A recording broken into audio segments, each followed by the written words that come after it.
Yes.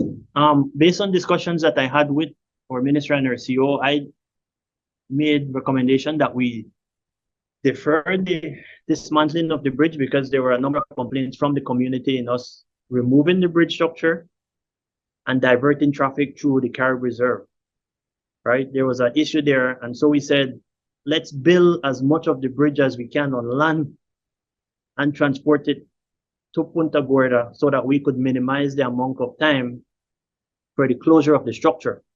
So in terms of the bridge structure, approximately 55 to 60% of the bridge has already been built.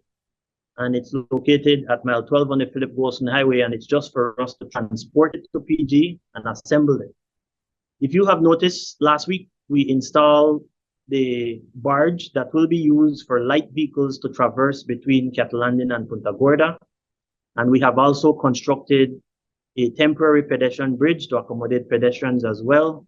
So we have put all these measures in place to take care of the citizens of Punta Gorda so that we minimize the amount of inconveniences that they were lobbying for or against. So we expect that within another week or so, in speaking with the contractor last week, Friday, I think within another week or so, he will mobilize to the site and he will start with the dismantling of that structure.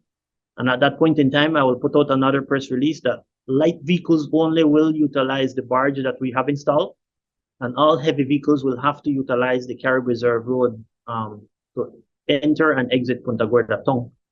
And then from that point in time, then it will take us about 4 to 5 months for us to finish the bridge structure, which we will only be working on the bridge because we have already constructed the pedestrian bridge besides the old one and also installed the barge. So that was the idea for us to defer it so that we could minimize inconveniences to the public in Punta Gorda. Road safety is very important for us, and that is something that we have been pushing for quite a long time. Yes, the contractor will have his traffic personnel on site, but those individuals, we don't expect them will be there 24 hours a day.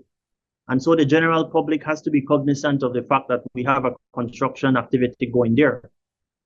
The main focus for us initially was to remove the traffic from within that area, which is more safer for us as a ministry.